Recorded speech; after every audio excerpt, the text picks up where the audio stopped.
Dan jangan lupa untuk subscribe YouTube channel Metro TV News dan juga nyalakan notifikasinya.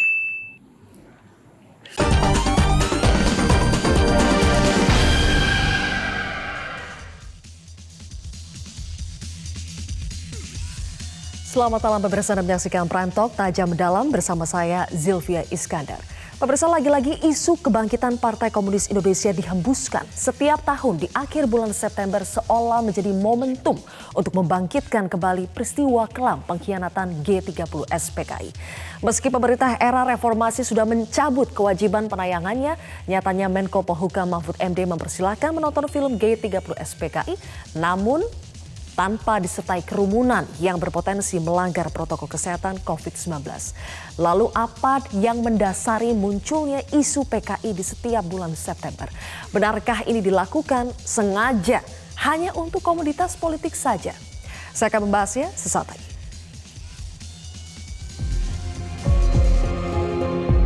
Capek kita untuk hanya membahas itu saja tanpa ada perkembangan gerak maju. Dari tahun ke tahun kembali persoalannya itu saja. Jadi ada sebuah persoalan pada bangsa ini tentang tingkat kematangan dan kedewasaan untuk mampu menyelesaikan sebuah masalah kebangsaan yang besar seperti tragedi 65. Pemerintah tidak melarang, tapi juga tidak mewajibkan. Jadi silahkan aja televisi yang merasa ingin menayangkan dan punya kontrak dengan pemegang hak siar, silahkan. Yang mau nonton di YouTube juga silahkan. Pemerintah hanya akan melarang bila mana ada kerumunan, termasuk misalnya nonton bareng yang melanggar protokol kesehatan.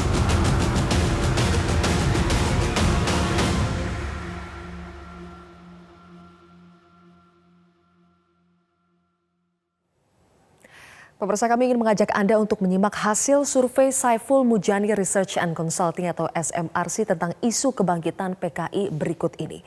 Survei dilakukan pada tanggal 23 hingga 26 September 2020 terhadap 1.203 responden melalui tatap muka dan juga telepon dengan margin of error kurang lebih 2,9%. Pertanyaan pertama yang ditanyakan adalah apakah ibu atau bapak tahu atau pernah mendengar pendapat bahwa sekarang sedang terjadi kebangkitan PKI di tanah air. Hasilnya 36 responden menjawab ya, sementara 64% menjawab tidak tahu. Kemudian kita akan lihat di slide kedua, ternyata dari 36 responden yang menjawab tahu, ditanyakan lagi apakah setuju dengan pendapat yang mengatakan bahwa saat ini sedang terjadi kebangkitan PKI. Dan hasilnya 38,7% responden atau 14% dari total populasi. Yang dimaksud populasi di sini adalah warga yang sudah berusia 17 tahun atau sudah menikah dan memiliki hak pilih. Jadi 14% dari total populasi menyatakan setuju dengan pendapat bahwa saat ini sedang terjadi kebangkitan PKI. Sementara 60,6% responden mengatakan tidak setuju dengan pendapat bahwa saat ini sedang terjadi kebangkitan PKI. Nah, 0,7% lainnya mengatakan tidak tahu. Tapi perlu kami garis bawahi pemirsa supaya Anda tidak salah persepsi. Setuju di sini artinya bukan mendukung kebangkitan PKI di Indonesia, melainkan setuju atau percaya dengan pendapat bahwa sekarang ini sedang terjadi kebangkitan PKI di Indonesia. Berikutnya adalah jika melihat trennya, responden yang mengatakan setuju dengan isu kebangkitan PKI sejak Juni 2016 hingga September 2019 memperlihatkan bahwa warga yang setuju dengan isu bahwa sekarang sedang terjadi kebangkitan PKI tidak banyak berubah, hanya berkisar 10 hingga 16% dari populasi. Nah, tren tertinggi terjadi pada bulan Maret 2018 dan April 2019, masing-masing 15% dan 16%. Lalu pertanyaannya lah, mengapa isu PKI selalu muncul atau dimunculkan setiap bulan September? Apakah isu PKI nyata atau sekedar jualan politik? Dan bagaimana kita harus menyikapi isu ini? Sudah bergabung bersama saya Ali Mohtar Ngabalin, tenaga ahli utama KSP, kemudian Boni Triana, sejarawan, ada lagi Burhanuddin Muhtadi, pengamat politik, dan Ibu Catherine Panjaitan, Putri Pahlawan Revolusi DI Panjaitan. Kita akan munculkan, ada Bang Ali. Selamat malam. Ya, selamat malam Sylvia. Assalamualaikum warahmatullahi wabarakatuh. Waalaikumsalam. Bang Ali, saya akan ke Anda terlebih dahulu. Isu kebangkitan PKI gaya baru ini kan selalu muncul di bulan September. Menurut Istana, mengapa isu ini muncul atau bahkan dimunculkan lagi? Ya kan sesungguhnya kan isu ini kan bukan baru pertama muncul pada pemerintahan Pak Joko Widodo, tetapi hampir setiap rezim selalu muncul, ya harus selalu muncul. Kemudian ini diberitakan, kemudian di mana-mana kita tahulah itu. Tinggal kita lihat aja motif dari orang berteriak tentang kebangkitan PKI itu dari tahun ke tahun, dari rezim ke rezim, dari periode ke periode itu kita lihat aja siapa yang berteriak, siapa yang menggunakan isu ini untuk kepentingan politik sesaat. Karena seluruh rakyat ya. Dari isu kebangkitan PKI, motifnya apa? Ya tidak ada lain. Kalau isu PKI itu kan sangat seksi sekali ya. Utamanya di tengah-tengah umat Islam, karena jangan lupa bahwa dalam sejarah kebangkitan PKI dan yang menjadi perlawanan utama bagi PKI itu adalah para kiai, para ulama. Jadi kalau isu ini yang diangkat, maka ini sangat seksi sekali. Dan kalau pas ada orang yang punya kepentingan politik, pasti enak sekali ini barang digoreng-goreng lah, kira-kira begitu. Menurut Bang Ali, kepentingan politik di sini apa? Ya, 2024 itu kan sebetulnya tidak lama loh. Kalau efektif pemerintahan ya mungkin masih ada sekitar 4 tahun, tetapi 2024 sudah harus ada orang mempersiapkan diri sejak dini. Untuk apa? Tidak ada lain dan tidak ada bukan kecuali ya main dengan berbagai macam isu. Itu sebabnya berkali-kali juga kami menyarankan supaya setidak-tidaknya dalam situasi pandemi seperti hari ini, kemudian pemerintah sedang konsentrasi menyiapkan dan berusaha semaksimal mungkin agar bangsa dan negara ini bisa keluar, rakyat ini bisa keluar dari pandemi COVID, menemukan obat dan vaksin, tapi ya orang terus aja bergelimang, kemudian berselancar dengan isu-isu politik yang murahan dan sampah. Tujuan akhirnya adalah Pilpres 2024. Sudah pasti itu. Yakin saya. Sudah pasti kalau kata Bang Ali. Kalau Pak Boni Triana bagaimana menilainya? Mengapa isu PKI selalu dihembuskan di bulan September? Apakah memang tujuannya politik Pilpres 2024? Atau seperti survei yang dihasilkan oleh SMRC, ada 38,7% warga yang percaya bahwa betul ada kebangkitan PKI?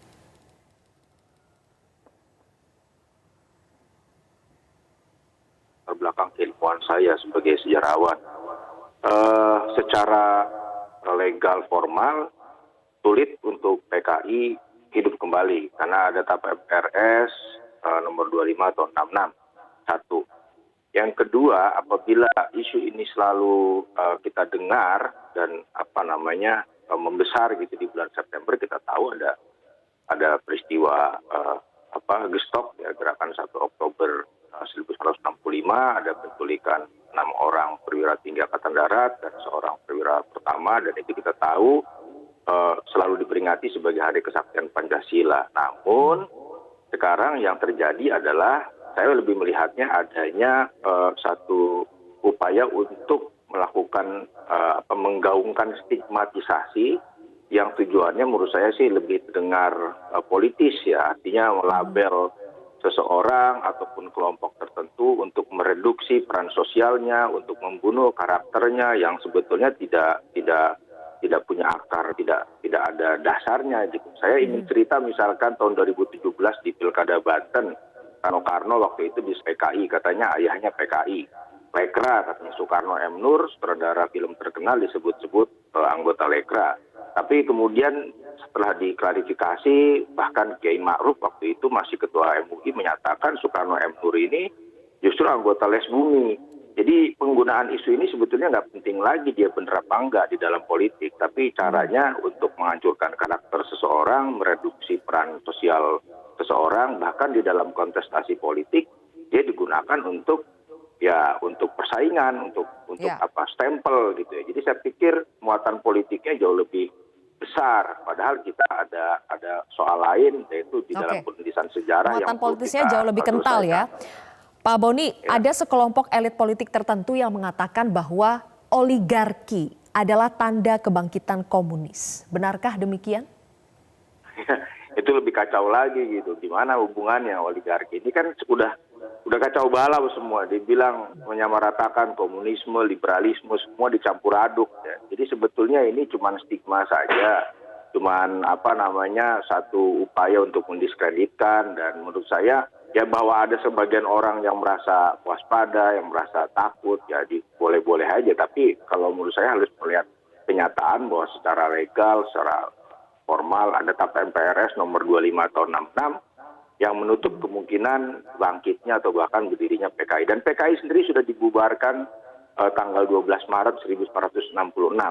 Ya. Dan tentu saja ada peristiwa lain yang orang juga lupa. Kita mengutuk pembunuhan terhadap para jenderal, ya. Kita mengutuk kejadian itu. Tapi juga ada peristiwa lain yang mengikutinya, penangkapan massal dan pembunuhan massal terhadap anggota dan simpatisan PKI yang justru tidak terlibat langsung dalam peristiwa itu.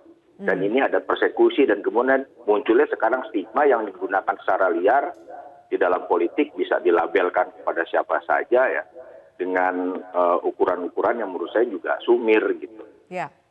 Baik, Pak Boni dan juga Bang Ali, kita akan lanjutkan kembali perbincangan kita nanti. Pemirsa Prime Talk masih akan kembali usai jeda.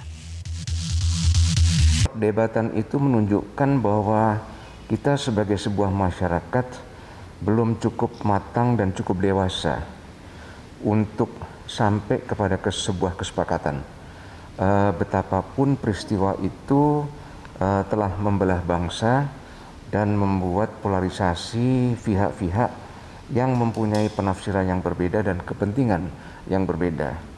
Hal ini tentu tidak bisa untuk diteruskan. Capek kita untuk hanya membahas itu saja tanpa ada perkembangan gerak maju. Dari tahun ke tahun kembali persoalannya itu saja.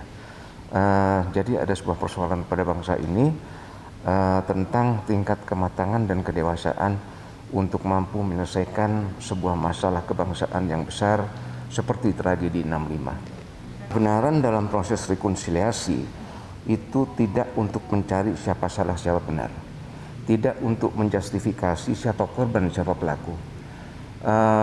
Pencarian kebenaran dalam sebuah proses rekonsiliasi adalah untuk mencari apa yang salah, mengapa kita sebagai sebuah bangsa mampu melakukan hal-hal semacam itu dan bisa membunuh saudara sebangsa dalam jumlah besar dalam waktu yang berkesinambungan.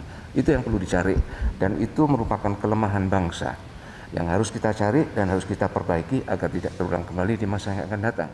Kami kembali melanjutkan perbincangan bersama dengan Ali Mokhtar Ngabalin, tenaga ahli utama KSP, Boni Triana, sejarawan, dan juga bergabung Mas Burhanuddin Muhtadi, pengamat politik.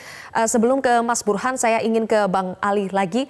Bang Ali, kalau tadi Istana mengatakan isu PKI memang sengaja dimunculkan, lalu apa yang akan dilakukan oleh Istana kepada pihak yang sengaja memunculkan isu PKI ini? Ya, artinya bahwa saya ingin mengatakan bahwa hampir sering dan beberapa kali di media, hari ini kan pemerintah itu begitu luar biasa konsentrasi full ya, mengerahkan tenaga, pikiran dan seluruh budget untuk bisa menyelesaikan pandemi COVID-19. Sehingga kalau ada orang yang menggunakan isu PKI kemudian berteriak dari satu kampung ke kampung, dari satu lorong ke lorong, biarlah nanti masyarakat ini mengerti bahwa kenapa dari setiap tahun orang menggunakan isu ini kemudian untuk berteriak kepentingan apa di balik ini semua. Sementara keputusan untuk percaya atau tidak terhadap isu kebangkitan PKI ini kepada masyarakat saja. Tapi Bang Ali, Kalau dari survei SMRC sudah ada 38,7% atau 14% dari total populasi Indonesia yang setuju dengan pendapat bahwa saat ini sedang terjadi kebangkitan PKI. Ada sebagian masyarakat kita yang ternyata setuju atau percaya bahwa saat ini telah terjadi kebangkitan PKI. Bagaimana Istana apakah akan mempedulikan ini atau biarkan saja masyarakat akan akhirnya dewasa sendiri? Dua kemungkinan yang besar mereka baru bangun dari tidur yang panjang, atau yang kedua itu adalah memang menjadi tanggung jawab kita bersama, utamanya Bang Boni ya, kita mesti kasih tahu tentang sejarah panjang bagaimana Indonesia dengan sejarah panjang dengan PKI. Tadi Bang Boni sudah menyebutkan dan semua kita tahu tentang keputusan ketetapan Majelis Permusyawaratan Rakyat sementara tahun nomor 25 tahun 66. Siapa orang sih, institusi mana yang bisa merubah itu? Kebangkitan PKI itu dengan MPRS 25 tahun 66 itu makhluk siapa, orang hebat siapa, jenderal siapa sih yang hebat memiliki kewenangan, kemudian kelompok mana sih yang memiliki kemampuan untuk bisa membangkitkan kembali PKI. Itu bullshit. Hanya orang yang baru mimpi, bangun tidur, sengau, kemudian bangun dan berteriak tentang bahaya kebangkitan PKI di Republik Indonesia. Udah selesai itu barang, udah selesai. Masa sih dari tahun ke tahun isu itu aja berteriak tentang PKI. Dari mana sih ente datang? Kok baru-baru tiba-tiba bicara tentang kebangkitan PKI? Seluruh rakyat Indonesia, bangsa dan negara ngerti dan tahu bahwa PKI itu adalah sejarah panjang yang menjadi musuh besar bagi bangsa dan negara Republik Indonesia. Kan bukan pemerintahan Jokowi aja baru isu ini mereka berteriak. Baik, Mas Burhan, kalau tadi Bang Ali mengatakan ini adalah omong kosong, itu orang yang baru bangun tidur saja yang memunculkan isu seperti ini. Tapi nyatanya tetap saja ada yang percaya dan tetap saja ada yang selalu menjual isu PKI. Kenapa ini siklus ini terus berulang, Mas Burhan? Ya, bagaimanapun PKI pernah memberikan nokta hitam dalam sejarah perjalanan Republik. Jadi kalau dilihat dari sisi sejarah, bagaimanapun ada persoalan terkait dengan pemberontakan tahun 48 dan 65 yang diasosiasikan dengan PKI. Itu satu. Yang kedua, tapi kalau kita lihat sejarah isu PKI kaitannya dengan politik elektoral, memang tidak bisa dipisahkan dari residu Pilpres, terutama 2014 dan 2019. Waktu Pak Jokowi maju sebagai calon wali kota Solo, periode pertama atau periode kedua, bahkan ketika saat itu beliau didukung oleh PKS, sama sekali tidak ada isu PKI yang masuk dalam pentas elektoral kita. Bahkan waktu Pak Jokowi maju putaran pertama di Pilgub DKI Jakarta 2012 juga tidak muncul. Baru masuk di putaran kedua ketika berhadapan dengan Pak Fauzi Bowo, muncul isu agama. Saya ingat betul saat itu yang pertama kali bicara adalah Rhoma Irama. Tapi kaitannya dengan apa yang dituduhkan terkait dengan orang tua Pak Jokowi yang agamanya tidak jelas. Tapi isu PKI belum muncul saat itu. Baru 2014 muncul pertama kali dan kemudian tiap tahun kalau kita cek memang perkembangannya tidak signifikan, Zilvia. Jadi misalnya survei indikator bulan Maret 2019 dari total populasi itu cuma 11% yang percaya bahwa PKI bangkit. Tetapi yang bikin saya cemas adalah ada 33% masyarakat yang tidak bisa menjawab secara spontan. Nah, saya tidak tahu apakah 33% ini itu orang yang mungkin tidak mau jawab atau mereka yang betul-betul tidak tahu bahwa memang ada kebangkitan PKI atau tidak di Indonesia ini. Kalau begitu Mas Burhan, meski muatan politisnya begitu kental di sini, terutama pada saat menjelang Pilpres atau pada saat Pilpres, apakah masih laku sebetulnya tiket PKI ini dijual pada saat Pilpres? Kalau dilihat dari pangsa pasarnya minimal 11 sampai 15% dari total populasi masih percaya. Dan itu datanya overtime dari waktu ke waktu. Data SMRC juga menentukan hal yang sama. Dan jangan lupa sepertiga masyarakat tidak bisa memberikan jawaban secara spontan.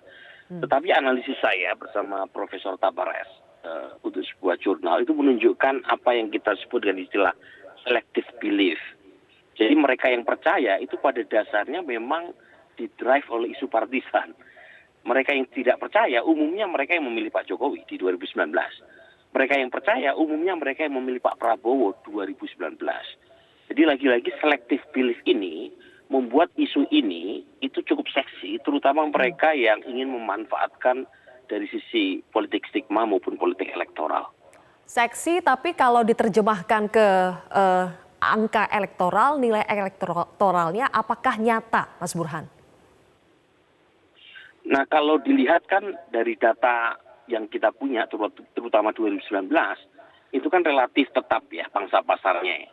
Cuma yang menjadi pertanyaan kita 2024 nanti, mereka yang memainkan isu ini itu kan bukan hanya satu orang. Taruhlah misalnya kalau kita mengatakan Pak Gatot menggunakan isu ini untuk kepentingan 2024. Pertanyaannya adalah, apakah segmen ini hanya punya pilihan bernama Gatot Nurmantio? Saya kira tidak. Jadi segmen ini pertama kecil, tidak terlalu besar meskipun juga tidak bisa disebut sebagai kecil sekali. Tetapi juga diperebutkan oleh banyak pihak. Terutama kalau kita cross mereka yang pilihan elektoralnya ke Anies Baswedan, ke Sandiaga Uno, ke Pak Prabowo, bahkan sebagian juga memilih Ridwan Kamil, itu percaya terhadap isu ini. Dan kalau kita cek sekali lagi dari sisi demografi, itu umumnya mereka yang memilih Pak Prabowo 2019. Jadi isu ini menjadi penting untuk dilihat secara elektoral. Pertama, apakah mereka percaya dulu bahwa PKI bangkit, baru kemudian memilih tokoh-tokoh yang tadi saya sebut, atau sebaliknya, mereka sudah punya preferensi elektoral dulu, baru kemudian percaya terhadap isu bahwa PKI bangkit. Oke, bisa dari dua arah itu ya. Mas Boni, isu PKI ini kan juga dikaitkan dengan, ada kaitannya dengan pro kontra yang terjadi terkait dengan penayangan film G30S PKI. Apakah itu sebaiknya ditayangkan atau tidak? Jadi dilarang atau tidak? Kalau dalam konteks sejarahnya menurut Anda, apakah memang perlu film ini untuk diputarkan kembali atau tidak? Perlu selama diimbangi dengan film-film lain. Kita ada film The Act of Killing, ada film Senyap. Jadi kan ingatan kita selama ini hanya berhenti di 1 Oktober 1965, artinya berhenti di peristiwa pembunuhan jenderal itu. Tapi ada serangkaian peristiwa lain, tadi persekusi massal, penangkapan massal, pembunuhan massal terhadap mereka yang dituduh sebagai anggota dan simpatisan PKI, yang kemudian ada stigma yang sekarang efeknya kita rasakan, itu orang kita nggak ada ingatan ke sana. Kalau berdasarkan pengertian Presiden Soekarno misalkan, dia berpidato, dia bilang kita harus memahami peristiwa 65 ini dari segi prolog, nalog, dan epilognya. Jadi ada awalnya, ada puncak peristiwa, dan ada ekornya. Nah ini harus utuh. Jadi kalau kita ingatannya nonton film G30S itu nanti jatuhnya seperti doktrinasi di masa kekuasaan yang lalu. Nah ini juga kita nggak bisa move on, kita hanya mewariskan dendam. Dendam ini bahaya, kalau kita belajar sejarah cuma mewariskan dendam, kita nggak bakal bisa maju sampai kapanpun. Jadi film itu udah ada di YouTube, bisa ditonton bebas, tapi kalau mau dilihat harus ada film lain supaya kejadiannya utuh. Jadi kita timbulnya ada kedewasaan di dalam melihat sejarah ini. Menarik pernyataan Anda, Mas Boni. Kita harus melihatnya secara utuh dari awal hingga ujung supaya jangan sampai film ini hanya memunculkan lagi dendam-dendam lama. Kita akan membahasnya lebih jauh nanti. Kami juga akan mengundang ada Catherine Panjaitan, Putri Pahlawan Revolusi DI Panjaitan yang juga akan bergabung bersama kita sesaat lagi. Pemutaran film itu boleh. Tidak ada yang melarang. Pemerintah tidak melarang, tapi juga tidak mewajibkan. Jadi silahkan aja televisi yang merasa ingin menayangkan dan punya kontrak dengan pemegang hak siar, silahkan. Yang mau nonton di YouTube juga silahkan. Pemerintah hanya akan melarang bila mana ada kerumunan, termasuk misalnya nonton bareng yang melanggar protokol kesehatan. Dan itu berlaku ya, bukan hanya untuk penonton film G30S PKI, tetapi untuk kegiatan apapun yang melanggar protokol kesehatan itu dilarang. Pemirsa, saat ini kami sudah bergabung bersama dengan Catherine Panjaitan, Putri Pahlawan Revolusi DI Panjaitan. Bu Catherine, selamat malam. Selamat malam, Mbak Sila. Baik, Bu Catherine. 55 tahun sudah berlalu peristiwa kelam yang dialami oleh keluarga Anda, Majen TNI Anumerta DI Panjaitan. Sejak saat itu setiap rezim pemerintahan isu kebangkitan PKI selalu muncul. Saya ingin tahu apa pendapat Ibu, apa yang Ibu rasakan ketika setiap tahun di bulan September isu kebangkitan PKI selalu muncul.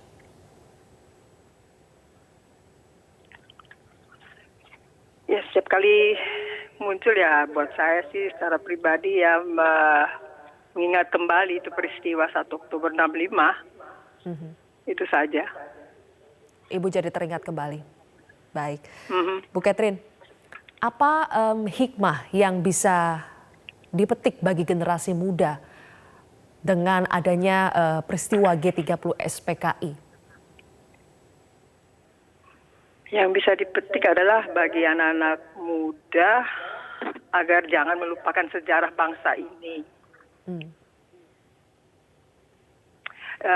Saya ingat ibu saya pernah bertanya kepada ayah saya sekitar tahun 1960-an, kurang lebih, sebelum Gestapo lah.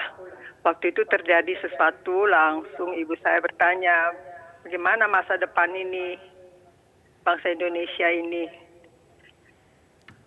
Terus jawab ayah saya, kalau mau lihat masa depan, lihat masa lalunya bangsa Indonesia. Itu aja saya ingat. Untuk Jadi kita buat bisa anak-anak melangkah, muda, ya, buat anak-anak muda ya kita pelajari ya sejarah bangsa kita yang dulu. Yang apa yang pernah terjadi buat kita itu adalah satu pembelajaran untuk ke depan diperbaiki. Baik. Ya, Baik, Bu Catherine. Saya ke Mas Boni terlebih dahulu ya. Mas Boni, kalau Bu Catherine mengatakan adalah ketika kita ingin melangkah ke masa depan, kita juga harus tidak boleh juga melupakan apa yang sudah terjadi di masa lalu. Menurut Anda, dalam konteks peristiwa G30S PKI, apa yang perlu tetap kita ingat sebagai bagian dari bekal kita untuk melangkah di masa depan?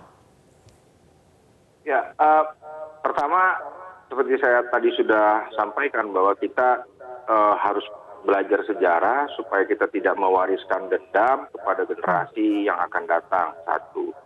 Yang kedua, ideologi pada titik ekstrim memang berpotensi melahirkan kekerasan dan sejarah membuktikan kepada kita, kita pernah juga kejadian DITI misalkan, kemudian kita pernah ada kejadian RMS, kita ada pernah kejadian PRRI Permesta, kemudian juga 48. Jadi itu kita bisa pelajari dari masa lalu kita bahwa ke depan apapun yang bersifat ekstrim itu memang melahirkan potensi yang bisa mengarah kepada kekerasan. Nah, yang berikutnya adalah kita berusaha keras untuk berdamai dengan masa lalu. Negara yang menghadapi persoalan dengan masa lalunya bukan Indonesia saja. Ada yang berhasil, misalkan Jerman. Mereka punya istilah Bewältigung der Vergangenheit, berdamai dengan masa lalu, karena mereka juga menghadapi masa lalu yang cukup berat dengan Perang Dunia Kedua dan dengan kekerasan yang dilakukan oleh Nazi misalkan. Nah, di 65 ini juga saya bilang tadi, ada rangkaian peristiwa yang harus kita pahami secara utuh. Ada pembunuhan jenderal yang kita tidak bisa benarkan dengan dalil apapun, dan kemudian juga ada rangkaian persekusi massal, pembunuhan massal, dan juga penangkapan massal di luar hukum, ya, yang itu juga harus kita catat supaya ke depan tidak ada lagi tindakan yang sama terhadap warga negara, dan negara harus hadir melindungi warga. Itu menurut saya pelajaran penting dari sejarah. Tidak hanya 65, tapi sejarah yang telah terjadi di belakang. Oke, baik. Mas Burhan, ketika ada pihak yang mencoba memanfaatkan isu PKI demi kepentingan politiknya, demi keuntungannya sendiri, ada pihak-pihak lain seperti Bu Catherine misalnya. Ketika saya tanya tadi soal apa pendapat Ibu tentang isu kebangkitan PKI, ini seperti membuka luka lama, mengingatkan pada peristiwa yang terjadi, yang dialami oleh para korban. Apa yang bisa Mas Burhan sampaikan? Apakah isu ini biarkan saja seiring dengan waktu akan meluap, ketika Pilpres sudah selesai akan meluap, atau harus ada tindakan tegas dari pemerintah? Saya kira kita perlu belajar dari sejarah. Jadi bagaimanapun ini bagian dari sejarah kita, tetapi harus ditampilkan secara utuh, harus diberikan semacam pembelajaran sejarah yang orisinil. Pertama, kalau dikaitkan dengan konteks geopolitik, jelas mustahil apa yang terjadi tahun 60-an ditarik diperkosa secara gegabah dalam konteks sekarang. Tahun 60-an ketika PKI muncul, itu tidak bisa dilepaskan dari perang dingin. Itu satu. Sekarang tidak ada perang dingin. Kemudian yang kedua, bagaimanapun mbahnya komunis yaitu Rusia dan Cina itu justru sudah mulai diam-diam meninggalkan ideologi komunisme.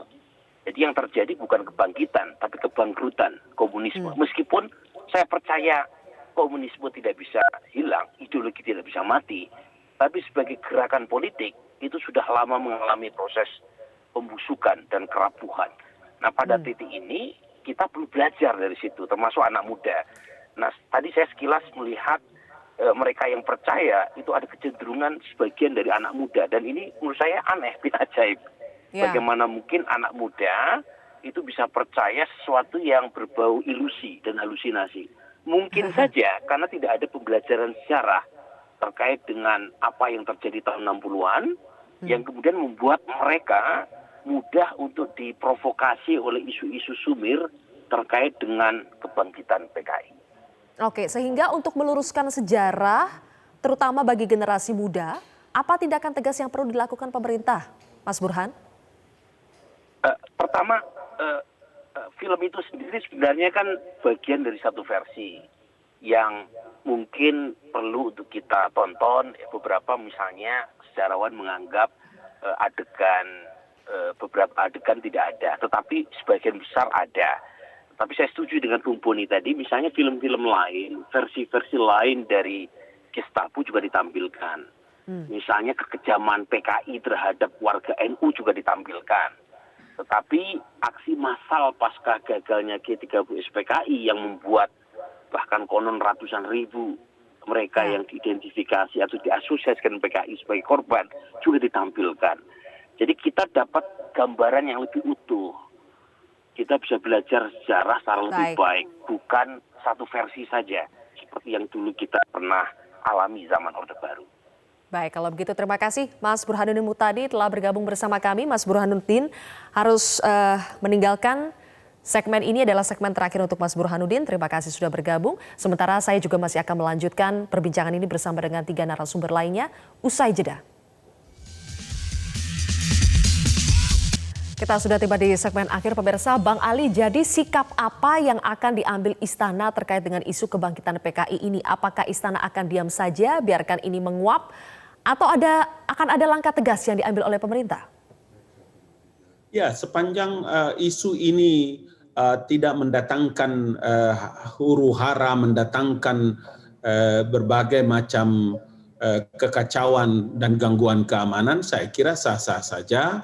Tetapi kalau saya tahu bahwa polisi sangat profesional dalam melihat masalah-masalah seperti yang sekarang isu ini dipakai ya. Umpama seperti di Banten kemarin ya.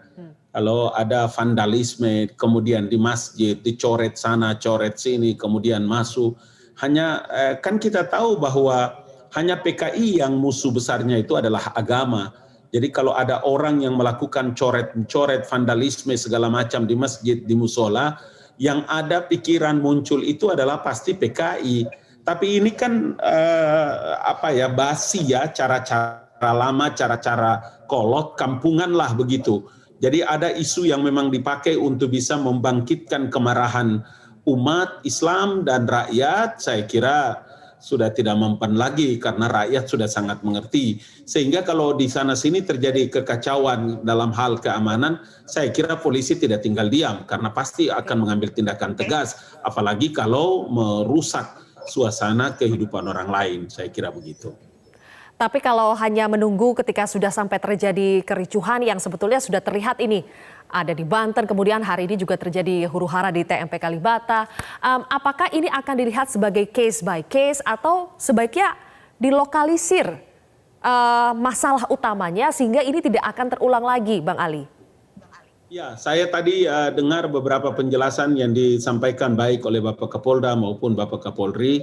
Itu artinya bahwa polisi, saya sekali lagi ingin menegaskan bahwa memiliki strategi, punya perencanaan yang matang secara profesional, bisa melihat situasi-situasi yang mana yang rawan, dan karena itu bangsa dan negara ini tidak perlu khawatir karena kita punya kepolisian negara Republik Indonesia.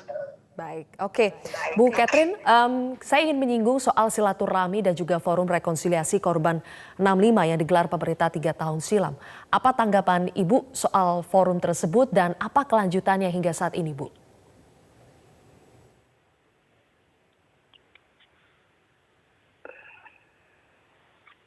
Bu Catherine? Ya.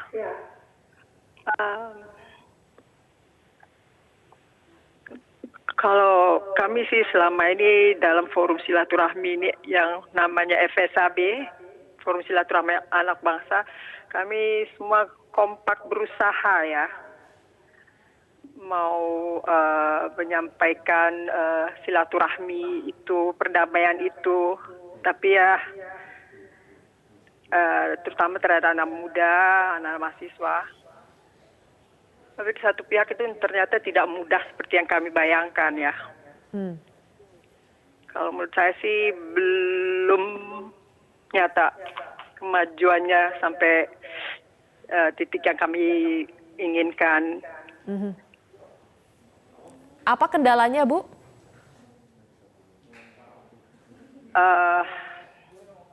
Nggak enak ya ngomongnya ya.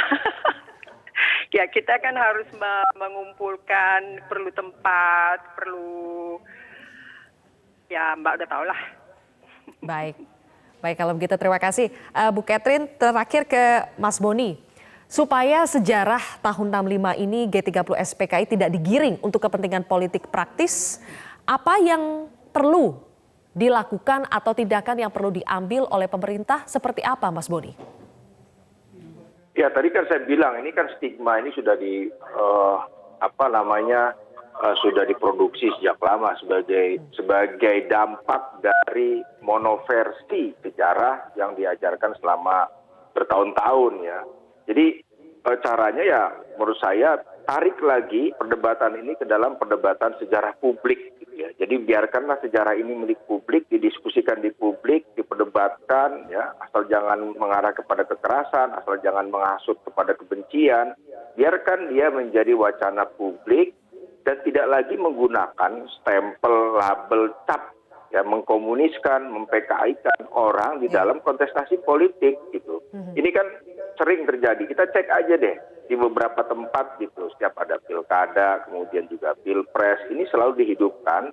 Sebetulnya bukan untuk mengatakan bahwa kelompok ataupun PKI itu eksis, tapi lebih kepada untuk membunuh karakter orang. Seperti yang tadi saya sudah sampaikan, jadi lebih kepada mereduksi orang supaya peran sosialnya jadi berkurang, supaya kemudian orang anggap negatif, lebih kepada fitnah, dan ini bola liar yang sangat bahaya menurut saya. Jadi lebih baik kepada elit politik ya, tidak lagi lah menggunakan cara-cara yang usang, ya, cara-cara yang justru lebih banyak mudorotnya daripada manfaatnya menurut saya. Kan walaupun tadi disebutkan oleh Mas Burhan ada segmen dalam tanda kutip, ada segmen pasar voters yang masih terpengaruh oleh isu ini. Tapi yang terakhir tadi saya bilang, orang percaya bangkit kan beda dengan kenyataan bahwa memang bangkit beneran.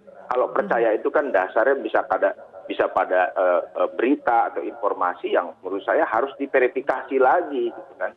Kalau kita menjadikan itu sebagai ukuran juga berbahaya menurut saya. Jadi tinggalkanlah cara-cara berpolitik yang tidak beradab. Tindakan yang konkret, Mas Boni, terhadap segmen pasar yang percaya terkait dengan kebangkitan PKI ini? Ya sekarang gini aja deh, kalau ada politikus, elit politik yang menuduh seseorang PKI atau mengeluarkan statement tentang kebangkitan, dia tunjukin di mana gitu. Tunjukin di mana, kantornya di mana, orangnya siapa, buktinya apa. Misalkan dia terbukti punya kartu anggota gitu kan, Partai Komunis Jadi Indonesia jangan hanya bilang ini tidak bisa dilihat tapi bisa dirasakan, jangan hanya bilang seperti itu ya Mas Boni. Ya, maksud saya itu kan bahaya. Ya, itu kan bahaya. Sama saja seperti profiling orang Amerika gitu, petugas Oke. imigrasi Amerika di bandara dalam melihat orang yang penampilannya seperti orang Timur Tengah karena diasosiasikan dengan terorisme. Ini kan nggak adil juga gitu kan. Betul. Seperti Baik, itu. Jadi menurut saya Mas ini Boni harus Triana, dihentikan. sayang sekali waktu kita sudah habis. Terima kasih atas pendapat Anda di program Prime Talk hari ini dan juga Ibu Catherine Panjaitan. Terima kasih telah bergabung bersama kami. Pemirsa, demikianlah akhir dari Prime Talk. Saya Zilvia pamit undur diri. Tetaplah bersama kami.